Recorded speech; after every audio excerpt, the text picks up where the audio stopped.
The Artemis II mission covered 694,000 miles. That is a continuous physical journey from the Earth, around the far side of the Moon, and back again. The vehicle making this trip is the Orion spacecraft, officially designated Integrity. It represents the first time humans have test-flown a lunar vehicle in generations. The transition to the final descent begins with the separation of the crew and service modules. The service module provided the propulsion and power for the lunar flyby, but it is not designed for atmospheric entry. Once the modules part ways, the mission's success depends on the crew module's ability to survive the friction and heat of the Earth's atmosphere. The final sequence begins when the capsule crosses the atmospheric threshold, exactly 400,000 feet above Earth. This diagram outlines the core problem. Integrity hits the atmosphere traveling at 34,800 feet per second. That is significantly faster than a typical return from low Earth orbit, creating a massive kinetic energy problem.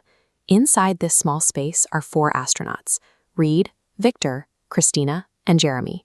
Their lives depend entirely on the hardware's ability to shed that speed and the resulting heat.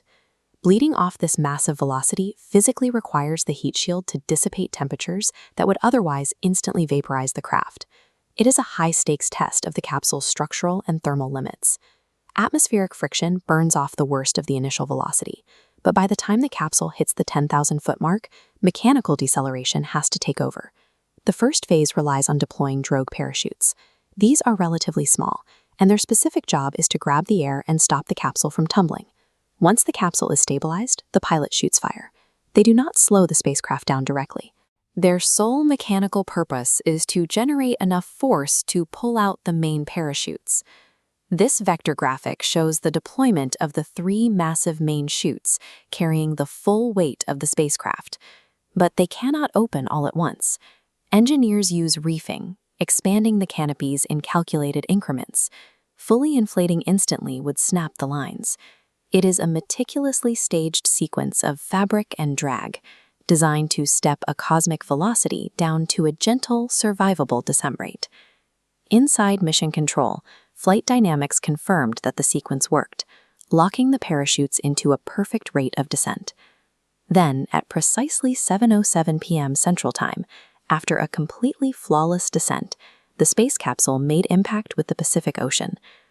Back in Houston, the tension broke.